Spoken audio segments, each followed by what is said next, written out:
네, 너무 귀한 교회에 이렇게 새벽에 여러분과 함께 말씀을 나누고 함께 하나님께 예배드릴 수 있는 그런 기회를 주신 하나님께 영광 올려드리고 또 담임 목사님과 교회에 또한 감사를 드립니다. 저는 미국을 간 지가 한 45년 됐습니다. 그런데 가끔 이렇게 설교를 하다 보면 LA에 있는 저희 성도님들은 잘 이해하시죠. 제가 한국말이 엉뚱한 말이 탁 튀어나올 때가 있고 그런데 오늘 혹시 설교하다가 이상한 말이 딱 튀어나오면 그냥 그러려니 하고 이해해 주시면 감사할 것 같습니다. 여러분, 저는 사실 오늘 이 복음이 이끄는 삶이라는 제목을 가지고 여러분 말씀을 나누고자 하는데, 저는 개인적으로 이것을 저의 삶에 지금 적용하면서 지금 살고 있습니다. 그래서 여러분과 함께 나누고 싶은 마음이 제 마음 가운데 찾아왔어요.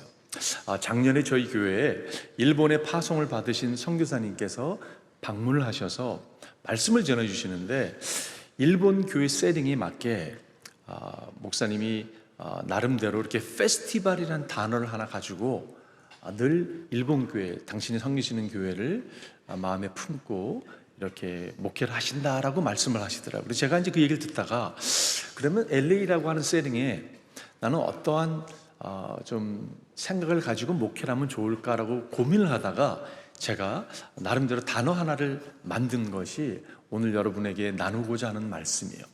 왜 제가 이 말씀을 중요시 여기냐면요, 제가 피에스타라고 하는 단어입니다, 여러분. 피에스타. 이게 원래 스페니쉬에서 나온 단어인데 이게 잔치라고 하는 단어와 비슷합니다. 이게 영어로 하면 celebration입니다. 여러분, 저는 신앙의 삶은요 정말 잔치 가운데 나아가는, 아주 기쁨 가운데 셀레브레이션을 누리는 삶이라고 생각이 들어요. 그래서 제가 새벽 기도를, 저희 집에서 새벽 기도 가는 시간이 한 20분 정도 걸리는데 저한테 제가 설교를 합니다.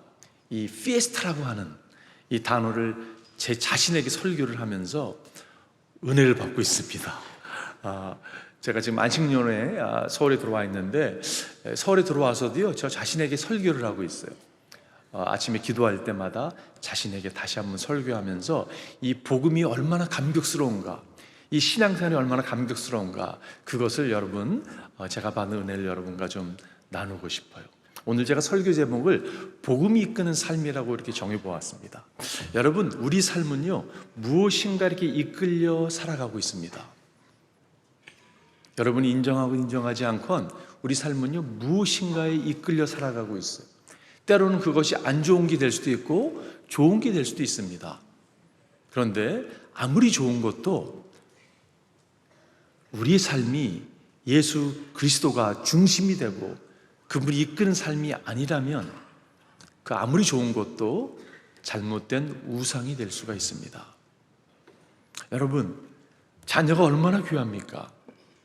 그런데 여러분, 우리 삶의 자녀가 최우선 자리에 나아간다면 자녀 또한 우상이 될 수 있는 거죠. 여러분, 우리는 예수 그리스도, 그분이 우리 삶의 최우선 자리에 바로 중심에 서 계셔야 될 줄 믿습니다. 그리고 그 다음에 허락하시는 수많은 좋은 것들이 있죠. 그것을 누리며 나아가는 복된 인생이 될 줄 믿습니다. 저는 기도하기를 여러분과 저의 삶이, 여러분, 복음이 이끄는 삶, 예수 그리스도가 이끄는 삶, 그런 삶이 되기를 주님의 이름으로 축원드립니다. 제가 여러분 오늘 너무 잘 아는 본문의 말씀이잖아요. 이 말씀에 저는 잔치라고 하는 단어가 제 눈에 들어왔습니다. 영어 성경에 보니까 celebration, 정말 탕자가 돌아왔을 때 아버지가 너무 기뻐서 여러분 잔치를 벌리는 그런 장면, 그것을 묵상하면서 여러분에게 지금 fiesta라는 그 영어 단어의 그 레러의 그 첫 시작을 좀 소개하면서 말씀을 나누고 싶어요. 여러분, fiesta라는 단어의 첫 그 레러는요 F죠. F를요 forgiven, 우리가 forgiveness of sin, 죄에서 우리는 용서함을 받은 사람입니다. 그렇기 때문에 여러분, 우리가요 잔치를 벌일 수 있는 거잖아요, 그죠? 기뻐할 수 있는 거잖아요. 우리가 셀러브레이트 할 수 있는 이유가 뭐냐면요, 주님께서 여러분과 저의 죄를 용서해 주셨습니다. 그래서 우리가 셀러브레이트 할 수 있는, 여러분 다시 제가 갖고 있는 성경이 좀 쉬운 성경인데 세 번역인데 제가 한번 다시 읽어드릴게요. 18절에 보니까 내가 일어나 아버지께로 돌아가서 이렇게 말씀드려야 하겠다. 아버지, 내가 하늘과 아버지 앞에 죄를 지었습니다. 나는 더 이상 아버지 아들이라고 불릴 자격이 없으니 나를 품꾼의 하나로 삼아 주십시오. 그는 일어나서 아버지께로 갔다. 그가 아직도 먼 거리에 있는데 그의 아버지가 그를 보고 치근히 여겨서 달려가 그의 목을 껴안고 입을 맞추었다. 아들이 아버지에게 말하였다. 아버지, 내가 하늘과 아버지 앞에 죄를 지었습니다. 이제부터 나는 아버지 아들이라고 불릴 자격이 없습니다. 탕자가 회개하고 돌아왔을 때, 아니 어쩌면 돌아오기 전에 아버지가 용서한 것을 우리는 알 수가 있어요. 먼 거리에 있는데 아버지가 아들을 알아봅니다. 어떻게 알아볼 수 있었을까요? 그 질문이 잘못됐어요, 그죠? 어떻게가 아니라 어찌 알아보지 못하겠습니까? 내 아들인데. 여러분 완전히 모습이 완전히 바뀐 상황이죠. 그럼에도 불구하고 아버지는 아들을 한눈에 알아볼 수가 있었습니다. 그리고 아버지가 아들 향해 달려가죠. 여러분 그 당대의 풍습이요, 유대인 남자가 옷을 로프를 걷어 올리고 달려간다는 것은 상상할 수 없는 모습입니다. 위험이 떨어지는 모습이에요. 그런 일은 절대 있을 수 없는 일입니다. 그런데 아버지는요, 아무 상관없이 로프를 끌어올리고 아들 향해 달려갑니다. 왜 달려갔을까요? 여러분 그 당대에요, 이 탕자가 아버지의 유산을 가로채고 그거를 가지고 도망갔다고 하는, 가출했다고 하는 이 이야기는요, 온 동네에 알려진 이야기입니다. 그래서 그 아들을 이웃이 발견하게 되면 그를 돌로 쳐 죽여도 아무 법으로 무관한 그러한 시대였습니다. 다른 사람들이 내 아들을 발견하기 전에 아버지는 달려가는 거죠. 여러분, 하나님께서 그런 하나님이세요. 우리가 정말 하나님, 내가 하늘 아버지께 죄를 범했습니다 라고 마음에 품는 순간 우리 하늘 아버지는 우리에게 달려오시는 분이세요. 에베소 믿음 말씀이 있죠. 1장 7절에 보니까 우리는 그 아들 안에서 하나님의 풍성한 은혜를 따라 그의 피로 구속고 죄 용서를 받게 되었습니다. 여러분과 저는 죄 용서 받은 사람입니다. 그것이 여러분, 그것이 복음이에요. 우리는 용서함을 받은 사람입니다. 여러분과 저의 절실한 필요가 무엇일까요? 저는요, 좀 돈이 필요합니다. 저는요, 관계 회복이 필요합니다. 여러분, 많은 필요가 있을 것이에요, 그죠? 근데 우리의 절실한 필요는요, 용서입니다. 여러분, 그 어네스트 헤밍웨이가 쓴 그 짧은 이야기 가운데 이런 유명한 이야기가 있죠. 그 스페인에서 일어난 이야기인데, 빼꼬라고 하는 아들이요, 가출을 합니다. 그 아들을 찾아 아버지가 나서게 된 이야기예요. 마드리드에 가가지고 그 엘 리브로라고 하는 신문사에 광고를 냅니다. 뭐라고 광고를 냈냐면, 빼꼬 몬타나 호텔에서 12시에 화요일날 만나자, 모든 게 용서가 됐다, 아버지로부터 라는 광고가 실렸습니다. 여러분 어떻게 됐을까요? 빼꼬가 나타났을까요? 빼꼬가 나타났습니다. 근데 한 명이 나타난 게 아니라 800명이 나타났어요. 빼꼬라는 이름이 철수 이런 이름이었던 것 같아요. 여러분 이 이야기 우리 가르쳐준 교훈이 무엇입니까? 모든 사람이 죄를 범하였으면 하나님의 영광을 잊지 못하는 우리의 모습을 드러내주고 있는 거죠. 여러분, 우리는 다 용서함이 필요한 사람이에요. 그런데 예수 그리스도께서 여러분과 저의 죄를 용서해 주셨습니다. 그러므로 우리가 여러분 잔치를 벌일 수 있는 것이에요. 그게 첫 번째 F입니다. 피에스타의 첫 번째 F가 뭐라고요? Forgiveness of sins. 우리 젊은 친구들도 있고 그래서 영어를 좀 사용해 주셔서 합니다. 저 두 번째는요, 피에스타의 두 번째 단어는 아이덴티티라는 단어입니다. 아이덴티티, 정체성에 대한 이야기. 아이덴티티 체인지. 여러분 신분에 대한 변화죠. 오늘 21절에 보니까 아들이 아버지에게 말하였다. 아버지, 내가 하늘과 아버지 앞에 죄를 지었습니다. 이제부터 나는 아버지의 아들이라고 불릴 자격이 없습니다. 그러나 아버지는 종에게 말하였다. 어서 가장 좋은 옷을 꺼내서 그에게 입히고 손에 반지를 끼우고 발에 신을 신겨라. 여러분, 가장 좋은 옷을 꺼내서 그에게 입혔습니다. 그에게 손에 반지를 끼워줬어요. 발에 신을 신겨줬습니다. 신분의 변화가 일어난 사건이었어요. 여러분, 반지를 끼웠다는 것은요, 아들로서의 권위, 그가 행할 수 있는 모든 것을 회복시켰다는 이야기예요. 그 당대 종들은 신을 신고 다니지 않았습니다. 근데 신을 신겨 주었습니다. 옷을 갈아입혀 주었어요. 신분의 변화가 찾아온 것을 알 수가 있어요. 오늘날 여러분, 오늘날은요, 정체성의 혼란의 시대를 살아가고 있습니다. 참 젊은 친구들 보게 되면 안타까움이 있어요. 왜냐하면요, 과거에는 그래도 전통적인 문화에서는 우리의 정체성을 공동체 안에서 찾고자 노력을 했습니다. 근데 요즘에는요, 그것도 사라져 버렸어요. 네 꿈을 펼쳐야 돼, 네가 무엇을 좋아하는지 알아야 돼, 발견해야 돼, 그러면서 자꾸 몰아세웁니다. 여러분, 그러니까 아이들도 혼돈이 찾아오는 거예요. 내가 나를 모르는데 자꾸 너를 발견하고 네 꿈을 펼쳐야 된다고 얘기하니까 애들이 혼돈 가운데 있는 거예요. 여러분, 트랜스젠더라는 이슈가 있잖아요, 그죠? 미국에서는 이게 큰 이슈입니다. 트랜스젠더가 뭐냐면요, 다 아시겠지만 자기가 남자인데 아무리 내가 나를 봐도 여자라는 거예요. 여자라고 생각하고 있는 거예요. 그거를 인정해 줘야 된다는 거예요. 여러분, 이게 말이 됩니까? 트랜스에이블이라는 게 있어요. 미국에 적지 않은 사람들이 자기가 정상인데 정상이거든요. 근데 자기 불구자라고 여기는 거예요. 그럼 그걸 인정해 줘야 된다는 거예요. 트랜스레이셔라는 표현도 나왔습니다. 내가 지금 동양 사람인데 나는 아무리 봐도 내가 흑인 같다고. 그럼 인정해야 된다는 거예요, 그걸요. 여러분, 이게 말이 됩니까?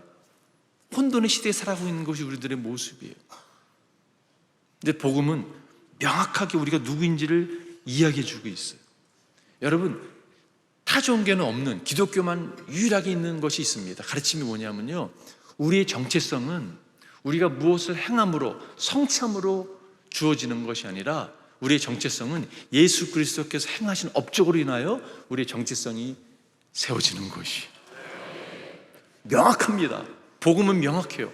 우리가 우리의 삶을 주님께 회개하고 나아갔을 때 하나님의 자녀라고 명확하게 선포하고 있다는 사실이에요. 헷갈릴 일이 없어요. 여러분과 저는 하나님의 자녀입니다.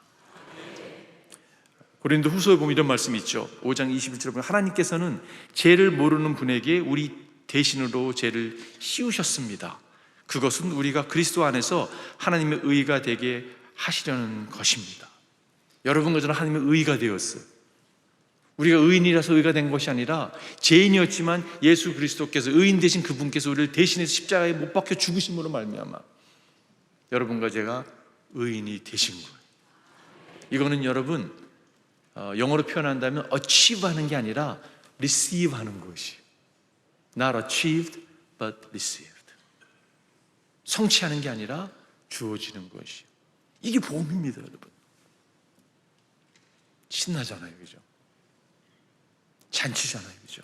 기쁨이 찾아오잖아요. 피에스타의 첫 번째 F는 forgiven, I는 identity change, E는요 eternal life, 영원한 생명입니다. 24절에 보니까 나의 이 아들은 죽었다가 살아났고 내가 잃었다가 되찾았다. 그래서 그들은 잔치를 벌렸다. 여기서 죽었다가 살아났고라는 표현이에요. 여러분, 우리가 우리 삶을 주님께 드리는 순간 어둠의 자녀에서 빛의 자녀로 옮겨졌어요. 천국이 비로소 시작됐습니다. 여러분, 우리는 영원한 생명 그러면 죽어서 갈 곳이라고 생각하는데 그렇지 않잖아요, 그죠? 영원한 생명은 여기서부터 누리고 그것이 영원한 나라까지 이어지는 게 영원한 생명이죠. 내가 진실로 진실로 너에게 말한다. 내 말을 듣고 또 나 보내신 분을 믿는 사람은 영원한 생명을 가지고 있다라고 말씀하고 있어요. 과거형이 되었어요. 벌써 가지고 있는 것이, 그것이 영원으로 이어지는 거죠. 제가 여러분에게 한번 질문해 볼게요. 여러분, 영생은 질입니까? 양입니까? 영생이 과연 질일까요? 퀄리티일까요? 아니면 퀀티티, 양일까요? 죄송합니다. 질문 같지 않은 질문을 해서. 영생은요, 질이면서 양이죠. 둘 다죠. 여러분, 이 땅에서 영생을 우리가 예수님을 통해서 누려야 됩니다.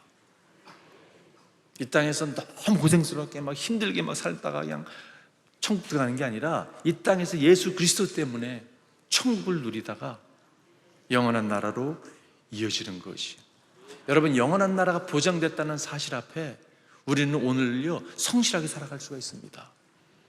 어떤 도전이 찾아온다 할지라도 뚫고 가서 능력을 주님이 제공해 주세요. 제 아내가 저랑 문화가 좀 비슷해요. 중학교 졸업하고 미국을 갔는데 자주 표현하는 표현이 있어요.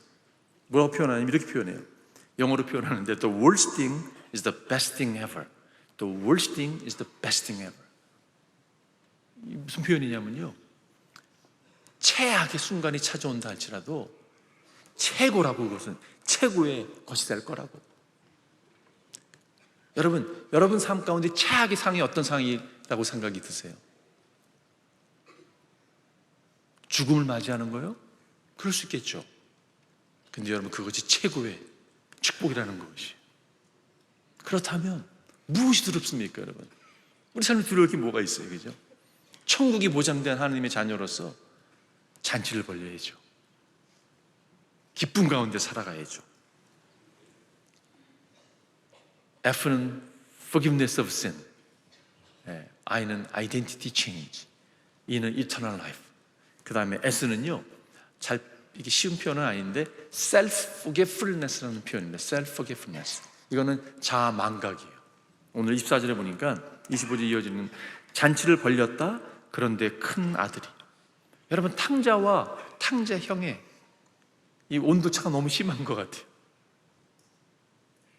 한 사람은 불만과 불평으로 가득 차 있습니다. 종교인의 아주 티피컬한 모습이에요.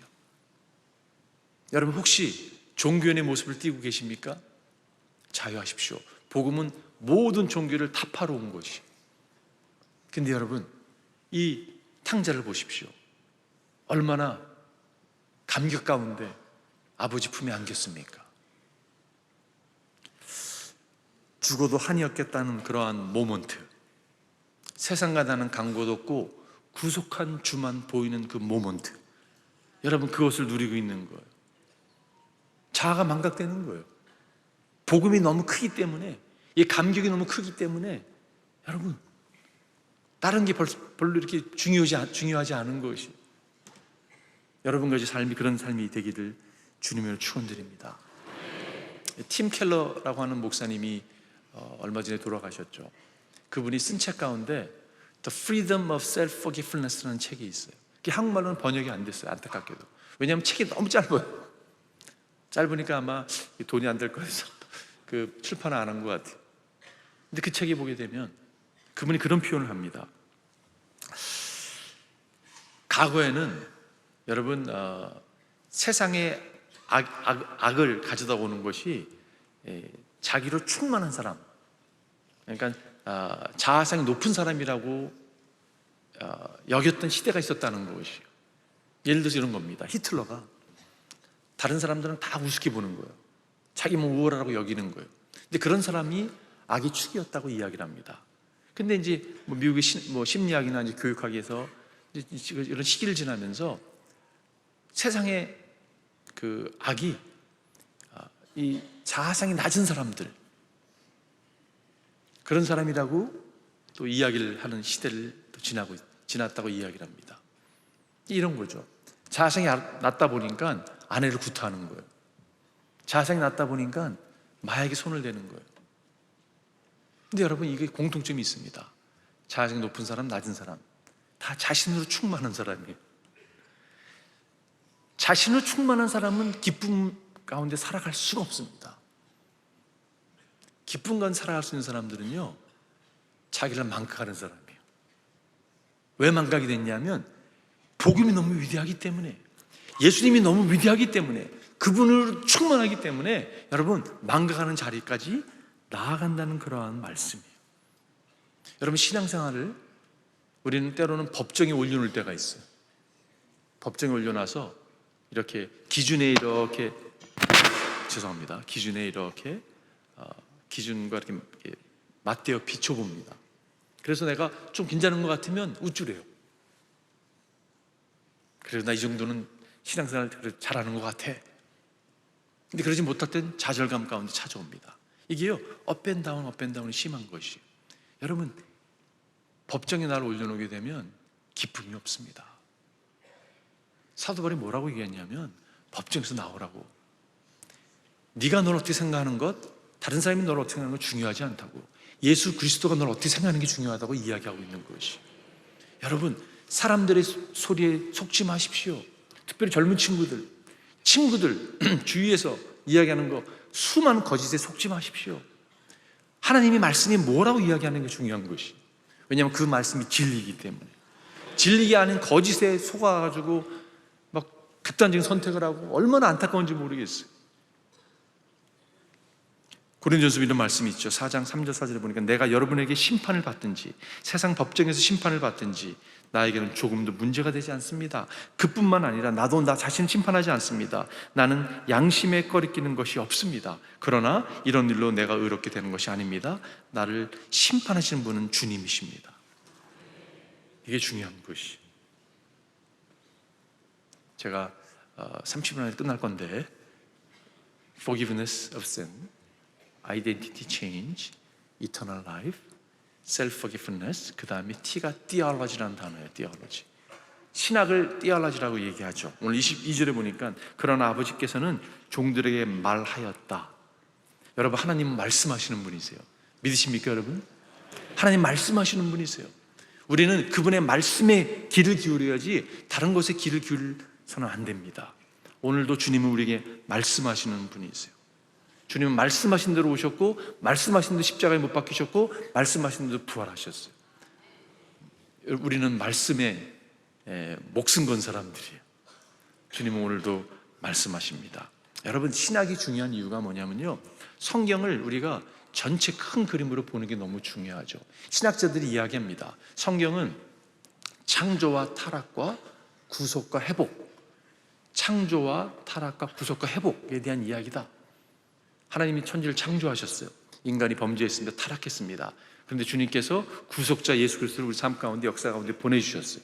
그리고 머지않아 하나님은 모든 것을 다 회복시키실 분이세요. 여러분 믿으십니까? 이것이 우리가 갖고 있는 하나님의 말씀이에요. 신학이에요. 이거를 붙들고 있다면요, 여러분 오늘날 우리가 맞이한 도전들, 어려움, 하나님은 모든 걸 회복시키실 거라는 걸 아는 것과 모르는 건 하늘과 땅 차이예요. 이게 신학입니다. 여러분 이걸 붙들고 있어야 돼요. 이게 복음이잖아요. 여러분 하나님께서 모든 걸 회복시키세요.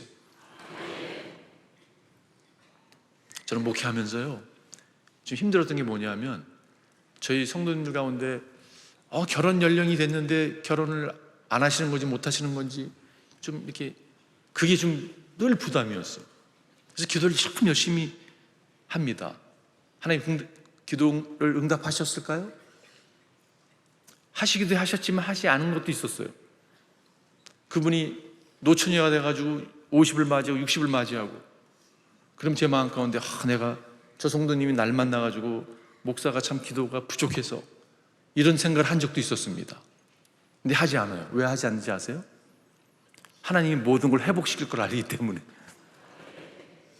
여러분 이 땅에서 내가 꿈꿨던 것 그것이 아닌데 나는 이루지 못했어. 괜찮습니다. 왜냐하면 하나님께서 결국 이루세요. 이 땅이 아니라면 하늘나라에서 이루십니다. 제가 J.R.R. 토큰이라는 분이 쓴 책 가운데 여러분 Live by Little이라고 하는 작은 책자가 있습니다. 그 책이 내용이 어떤 거냐면요, 여러분 J.R.R. 토큰이라는 분이 반지의 제왕을 쓴 분이시잖아요. C.S. 루이스랑 친구였습니다. C.S. 루이스는 책을 써가지고 막 유명해지는데 자기는 글을 쓰다가 갑자기 슬럼프에 빠지게 됐어요. 그걸 라이터스 블락이라고 합니다. 라이터스 블락. 글을 쓰다가 글이 안 나오는 거예요.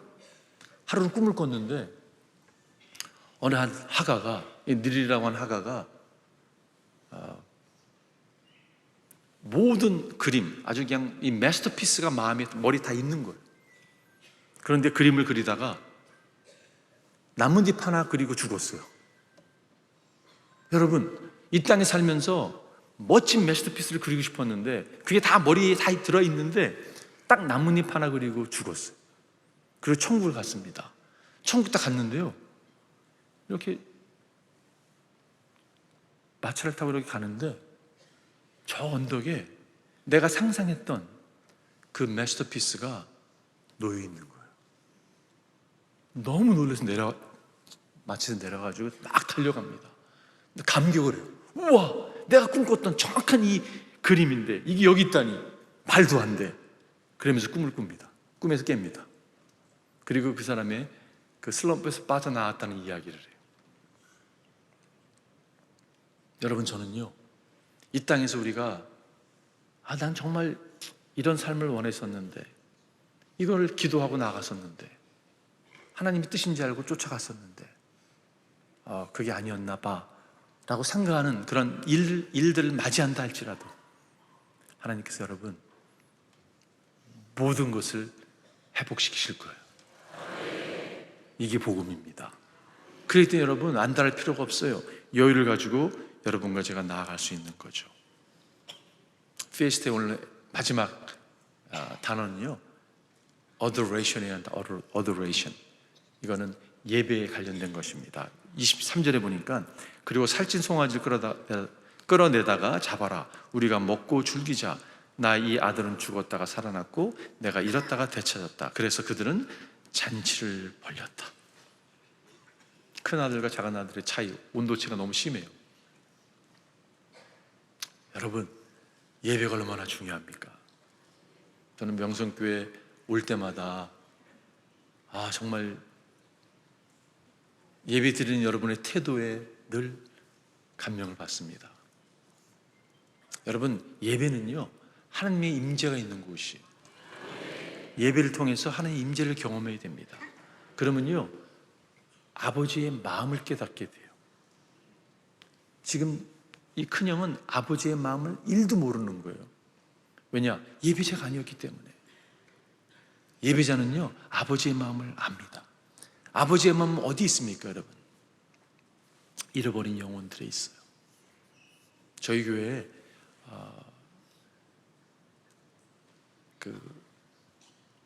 선교사님이 다녀가셨는데 그 선교사님이 어떤 분이셨냐면 그분의 할아버지가 백인분이신데 할아버지가 초대 한국교회 선교사로 오셨던 분이세요.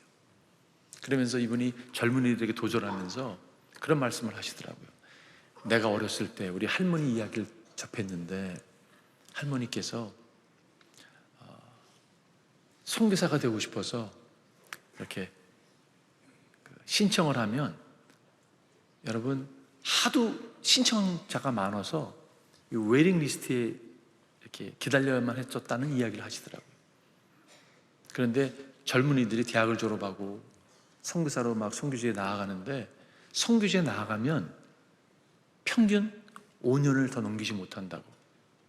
넘기지 못한다는 의미는 선교에서 순교한다는 이야기였어요.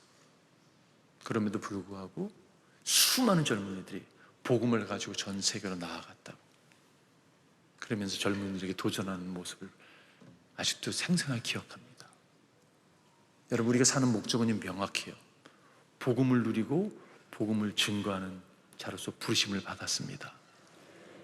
여러분과 제가 복음이 이끌림 받은 삶을 살아가기를 바라요. 여러분 그거 아세요? 대한민국이 더 이상 선교를 보내는 나라에서 선교사를 받을 수밖에 없는 나라가 되었습니다. 여러분 이게 무슨 말이냐고 그렇게 말씀할지 모르겠어요. 벌써 6년 전에 미국 남침례교회에서 연구가 나왔고 6년 전부터 남침례교회에서 선교사를 파송하기 시작했습니다. 특별히 다음 세대를 위해서. 이게 현실이에요. 저출산에 다음 세대가 교회에 있지 않는 것을 보면서 여러분 이런 고민이 벌써 명성교회 당연히 하고 있을 줄 알고 있지만 정말 선교적인 삶을 내가 살고 선교적인 삶을 주님 마음 품고 나아가지 않는다면 다음 세대는 없다는 이야기. 저는 이걸로 오면서 이렇게 아이들이 이렇게 있다는 거 보고 너무 깜짝 놀랐어요.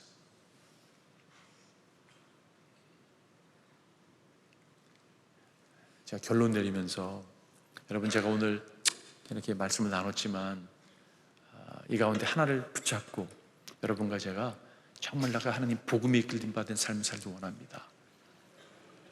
이런 결단의 기도가 있었으면 좋겠어요.